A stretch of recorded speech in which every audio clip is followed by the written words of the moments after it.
Hello, everyone, and a very warm welcome to today's major markets update for Friday, March the 10th, 2023.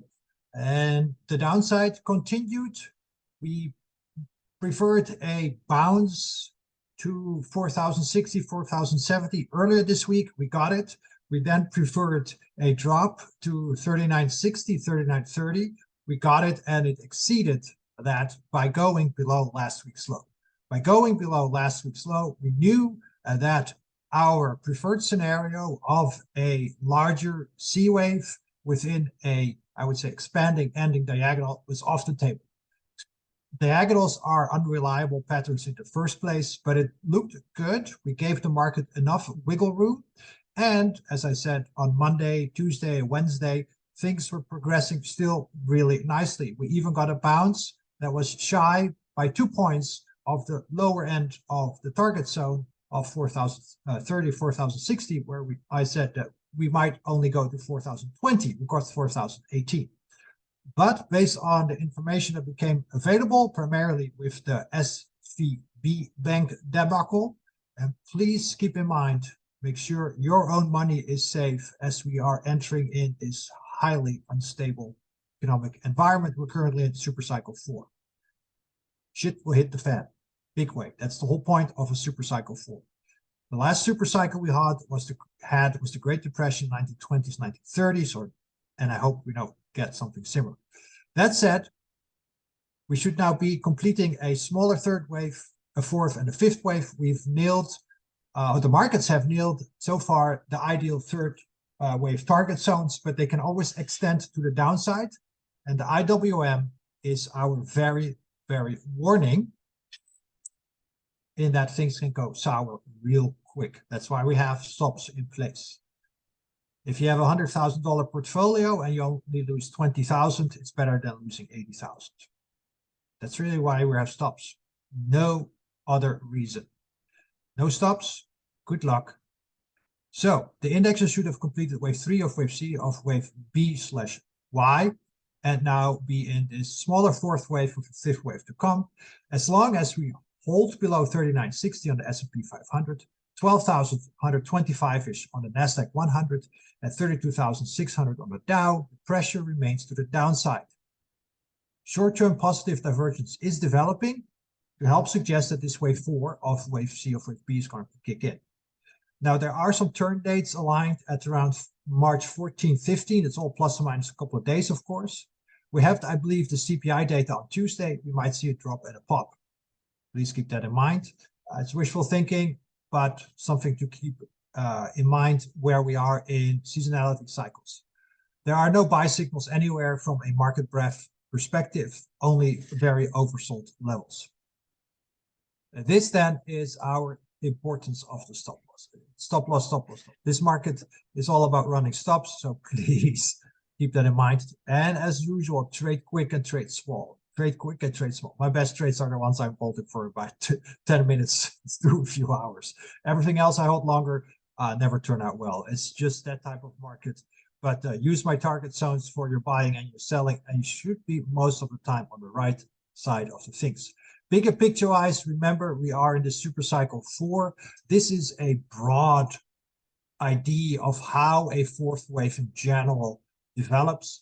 Don't get too hung up on the exact levels here, like 2860.03.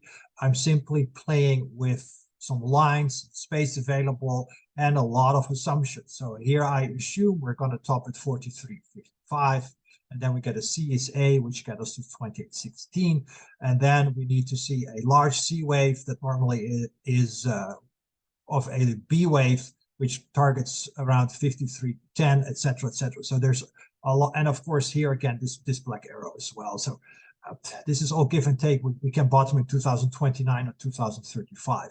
What I do know is that Mr. Gahn has forecasted that 2024 will be a down year.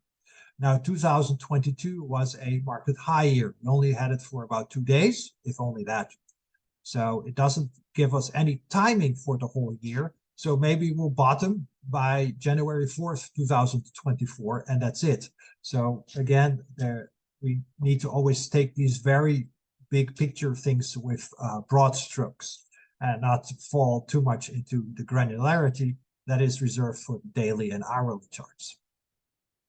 Speaking of the charts, let's start off here with seasonality. This is the seasonality for the S&P 500 based on pre-election years, United States pre-election years. Okay, so US market, so the presidency, of course, the United States is most important. We already knew that we were looking for a rally into early March and then a drop into mid-March. Well, we got it, right? We got it. We topped on Monday and we're declining now. And as you can see, there is a low for around March 14th, 15th. Okay, somewhere around there, even March 12th, somewhere around this time frame. So plus or minus a couple of days. So we're getting there. And then we should see a rally. And this rally might last all the way into July. Again, as I've stated many times before, this is not about magnitude, okay? Here we have pretty much a 1% drop for the S&P 500, which is, of course, not what we're seeing now. It's about the direction. That's what we're looking for, the direction, okay? And then we should go higher. Now, here we only go about 1.5% higher. For all I care, we're going to go 1,000% higher. I don't care about that. It's all about the direction, the general path. And this has been filling in quite nicely. Even on regular seasonality, without filtering out pre-election years, we had a top here, March 5th. I think we got it. And then, as you can see, weakness. And then again, rally, weakness, rally. So if we're going to bottom for this wave B, larger B wave, it should be next week. And then we should probably start the first leg higher of the C wave. Okay, that's the preferred path. Now, initially, or as long as we were tracking, this was the preferred path for this 3, 4, and 5. We gave it plenty of wiggle room last week, and then we did get 5 waves higher. I've showed you that on the short-term chart here. We did get 5 waves higher, so it looked really good for the start of wave A. Well, the market decided to turn this completely around, and this is why the market always reserves the right to change its tune. Okay, never ever is anything set in stone, and it morphed this price action since late February into a ABC, a irregular expanded flat B wave. Very, very tricky. Now this decline here since mid-February, green wave B, into late February counts very nicely now as an impulse for wave A, wave B, and wave C. So it's all ABCs with the C waves, always 5 waves. Okay, again, this green C wave, 5 waves. So now we should be in this red C wave, 5 waves. So we see already we bottomed exactly in the ideal target zone. 38.45 was the downside. We got 38.46.32. Doesn't get any more accurate. Market does not move in mysterious ways. So we should see some sort of path here, an A, a B, and a C for this green wave 4, and then a 5. And of course, we cannot go above the green A1, because in that case, that is our bearish cutoff right there. And that is, I think, well, it's a little bit dependent on how you count it there. Sorry, I had to count it right there. So 39, that's the bullish cutoff or bearish cutoff. Bearish cutoff, meaning that is where we cut off the bear's hat if we go above it. So if this rally continues here, it's not a 4th wave. We have positive divergence developing on the hourly RSI 5. It's a condition, it's not a trigger. It's quite typical here for a 3, 4, and 5. The downside is 38.05, 38.30. I've adjusted a little bit the target zones because we bottomed here exactly at 38.45. Then I can narrow down the 4 and the 5 even better. So this chart is off the table. We can disregard it, ain't gonna happen. What are we going to get instead? Is 3, 4, and 5. And we're going to retest the December lows. Then wave B of B, which is the most complex and most erratic and most difficult to track and trade. It's a B wave of a B wave. B waves by themselves are already difficult. Now the B wave of a B wave is difficult of difficult. So they're impossible, correct? So then we have wave A here in December, A, B, C for wave B, or a WXY, where A was a irregular expanded flat, B was a zigzag, I would call it, And then wave C is again also a three wave. So we have three down, three up, three down. That's a WXY pattern. And we should then bottom, as you can see, right here at the December lows one more time for a irregular expanded flat wave B or WXY, whatever it is. This target zone for wave C here in red will be achieved by a drop to about 3,800, 3,840. That also narrows down the target zone here in black. So we're getting very nice fib confluence for wave 5 of C.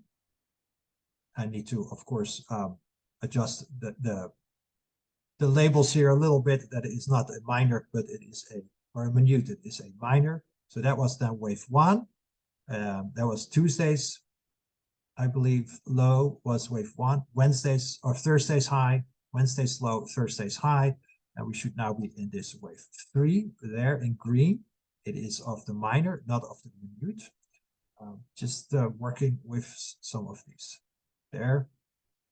And that should then be 5 in green, making sure the labels are correct. And then, of course, we have completed this.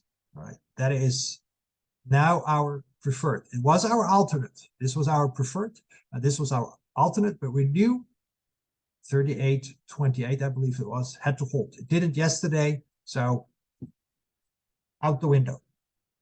3, 4, and 5 preferred scenario. Again, the market reserves the right to do something entirely different, but this is for now looking really good. The alternative scenario is a nasty first wave of a much larger C wave. So please make sure that we are not just thinking this will happen and nothing else will happen. Just as this one eventually turned into something else, also means that this one can turn into something else. Remember, we are dealing with, as you can see on the chart, primarily ABCs everywhere. It is the hardest environment to track and trade. Green is gone. That is, from a trading perspective, green is gone. I don't care if it's $10 or $30. Those are literally my best trades. You know, cash is king in that sense. Cash it in, cash it in, cash it in. That's quick trading. This is a very, very disastrous market for those who try to hold on to things a little bit too long. It will be gone in the blink of an eye. I cannot stress it enough. This is not the 2009, 2022 market. Not at all. The SVB debacle shows that the banks are going to crack. Please take care of your savings. For all I care, take them out, put them in the backyard. There, said it. Why? Look at the IWM. Completely cratered. I did not expect this myself, but again, I have warned so many times that we got very close to the ideal lower end of this blue B wave target zone at 200. We got to 199. If you think it's still going to go higher and you have no stops in place, I don't know what to tell you. So I'm looking here for a bounce and then a 5, and this can still be a B wave. Now we just stopped for wave 8. It is not necessary. Okay, we've done technical enough A, B, C. We've done 3 waves higher since the October low. Small caps can be done. They can be really done, and all this overlap was then some sort of leading, expanding diagonal, I guess. But it just shows you how nasty corrective this market is. So, but regarding shorter term, this is a focus more shorter term. It's probably a bounce back to the 200-day and then a 5th wave. And after that, we'll see again. We'll have to see again. It's very, very difficult to make really grand forecasts for an index like this that loses pretty much 25% in the blink of an eye. Same here for the Dow Jones, because the Dow Jones can have topped for this wave B. This was our alternate scenario. We've dusted it off a couple of weeks ago, and it's gaining traction. And then this larger B wave was a irregular expanded flat, A, B, C. Wave A already bottomed in June, 3 up, 3 down. Remember, A, B, C, and 5 waves up. Now we should be in a 5-wave C wave with most likely wave 1 of the 3 now underway. Okay, so please keep in mind, I can even make it already a little bit bigger. But for now, focus is here on this wave 3 target zone. We reached it, a bounce, and then a 4. That should be 5 and a bigger bounce. Okay, it is still very possible. And this simple CSA relationship will target as low as, let me put that in the chart for you there, about 27,300. but we can go much lower. Okay, we can go much lower. Remember, the Federal Reserve is not supporting this market at all. It wants the market to go much lower, because the lower the market goes, the better it is for inflation, because inflation is mostly tied to financial markets. The higher markets go, more eventually inflation will kick in, because prices are literally high in the stock market. It's one of things one can correlate quite nicely. Alternatively, we have still this B wave scenario, A, B, C of a regular flat, with now us being in wave 3, 4, 5 of wave C of wave. Okay, so this is then a extended wave 5 of wave C of wave 2. And as you can see, it will nicely retest the trend line since the all-time high that we broke above, and then we can go off to the races. We have to break above 32,600 from current levels to tell us that the low is already in place, and that we have already completed 5 waves lower. That would be 1, 2, 3, 4, 5. But I prefer this scenario with a 3, a 4, and a 5. The CSA relationship to C is 161.8 relationship has been on the map here. And as you can see, wave 5 of C of 2 targets exactly 161. So there's a lot to say for this target zone. This is lining up quite nicely with the S&P 500. It's lining up quite nicely with the NASDAQ 100. This is the NASDAQ 100 chart. And boom, kapuya, we reached the ideal C/3 target zone. Now we have to see a wave 4 and a wave 5. It could have already completed with today's spike higher. That's why we have the bearish case is in trouble above 12,125. That is this wave 1 low, because wave 4 and wave 1 cannot overlap. But I have zero signs that the low is in place. Absolutely not. I prefer actually the 3, the 4, and the 5 like this. It would fill in nicely. And as you can see, all the forecasted target zones have been reached. I didn't put in even the target zones for these ones, but it's been in a ugly, nasty overlapping decline since the February 2nd high. I have a very hard time finding any impulses here other than internal impulses of C waves, unless this is some expanding leading diagonal first wave. I don't see it. So this would be what? It's going to all be 3s. So ABC, ABC, ABC.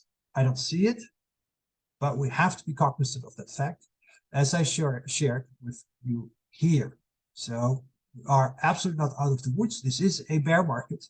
So the pressure is to the downside, and bounces on any time frame are not meant for buying, but pretty much for selling. Also here, we have positive divergence now on the technical indicators, but no reversal yet. I would need to see at least a break back above 11,900 for the NASDAQ 100 to confirm forward, and then ideally this way 5 to about 11,550, 11,650.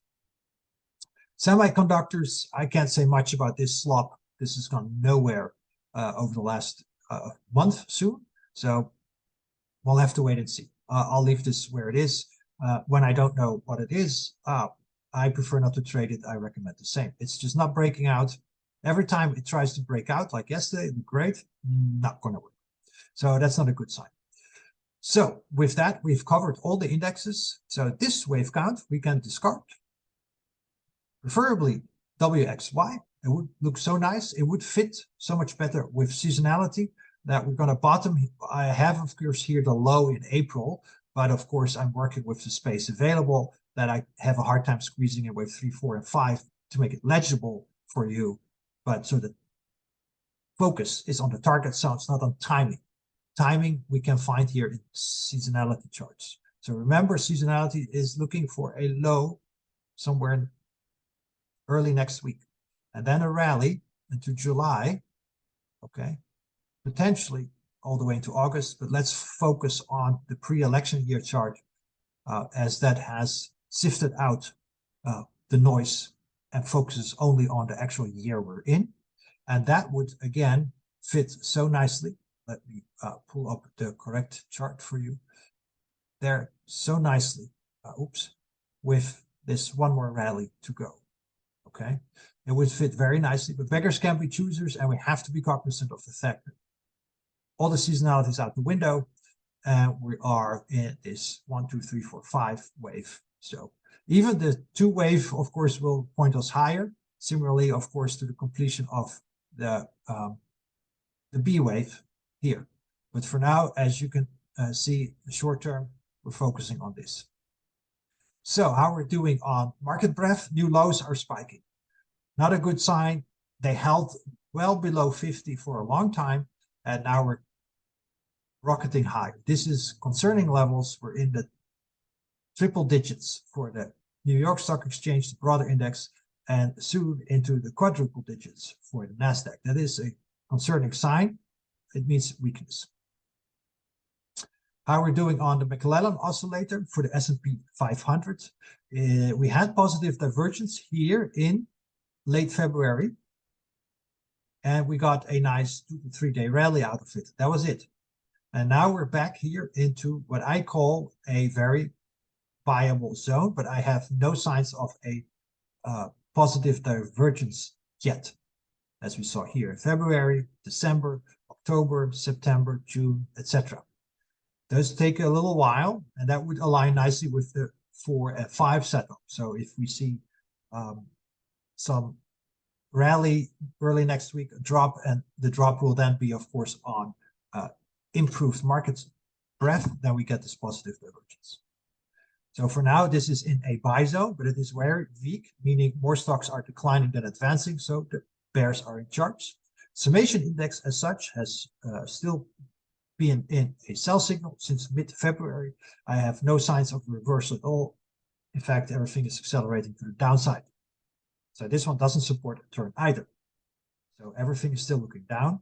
This is the PMO buy all sell all indicator. Weirdly enough, it remains flat. I expect today to drop in red to a sell signal, but this has been a weird buy signal. And again, it happens. It doesn't work all the time beautifully. Every single index has always its, or indicator has its limitations. So this signal here looks quite similar to what we had here in December. So we got a sell signal that turned out into a buy signal and then got a drop, etc. So please remember, not everything always works. Everything works some of the time. And that is really what we have to deal with. Then we're going to shop around. What are other people seeing? And we're going to look here at Xenia Taubina, and she had a nice post this morning. And if we zoom in, this is her chart looking for 3, 4, and 5 with an ideal target zone for wave 5 at 3804, 3844. Okay. I like it. Look at that, 3805, 3830. Very good, very good. Okie dokie. Then let's have a look at what Avi Gilbert posted. I think this was posted March 7th. It just popped up. And he is looking for a low between, let's see here, 3874, 3811, potential as low as 3709. Okay, so that looks good, matches what we're seeing. He also counts it as an A, B, C. And again, note here, if we go below 3709, we will experience a IWM type of event, okay? Please be aware of it. You don't want to get caught in this type of stuff. It's probably very difficult to get even your order filled when panic hits the tape. So that looks pretty good as well with the target zones. Pretty good at what we're looking at as well, around 3811. Ideal target, 38, very, very precise. That's where C is A. I dig it. I like it. So that's good. And then I wanted to share something from a good friend of mine, Finn Astro Trader. He does market forecasts using planets and planetary influences. And some people sniff at it, but everything matters. Everything matters. You have to have an open mind. And this is one of his forecasts he did February 6th. All right. He forecasted topped out. We're going to go to 3900 first and then 3855. Again, nobody gets it right all the time. Okay. But good analysts get it right 60 to 80% of the time. That's your edge. That's all you need. If you get it right more than half of the time, that's your edge. If you trade every single trade the same size, you win. You win, you win. All right. Because you have the odds on your side. So he was looking 3900 and then 3855. Fits very, very nicely. Okay. I will do a shout out on Twitter to him because I think this is deserving of a accolade. Very good call. I must admit. Some calls have not been good. That's fine. Just as I showed you that Xenia didn't get it right. I didn't get it right either. That happens if we understand that we can't get it right all the time. But if we get it right enough of the time, we're good. And we have our alternatives in our back pocket. It's very hard to get caught on the wrong side of the market. And remember, if you do get caught on the wrong side, kill it. Just kill it. All right. Be a predator and make sure you got your losses quickly, especially if it is, of course, one that gets caught on the wrong side with the market going down and you're betting it going up because we're in a bear market. And then it's going to be very, very difficult to win that trade. At a minimum, sell it on a bounce, minimize your losses. Rule number one, minimize your loss. Nowhere does it say make a profit. The profit is rule number two, and there's a lot of space between 1 and 2, right? Especially in this market, especially in this market. It sounds really all difficult and stuff. I hope that you can profit nicely from my work, but I just want to make sure, especially for the new ones that have joined my service, that this is an extremely difficult market. So we'll have to anticipate, monitor, and adjust quickly as we did. We anticipated an ABC. It didn't happen, but we had our alternative on the map because we knew below last week's low is going to open the path for this drop. So I like it. All things are lining up nicely. Seasonality, Elliott wave count, what others are seeing, planetary stuff. Market breadth extremely oversold from where normally good bounces should happen. But again, I don't have a sign of any reversals. And that will be, at a minimum, a break above, I believe, 39.60 on the S&P 500 or 39.70.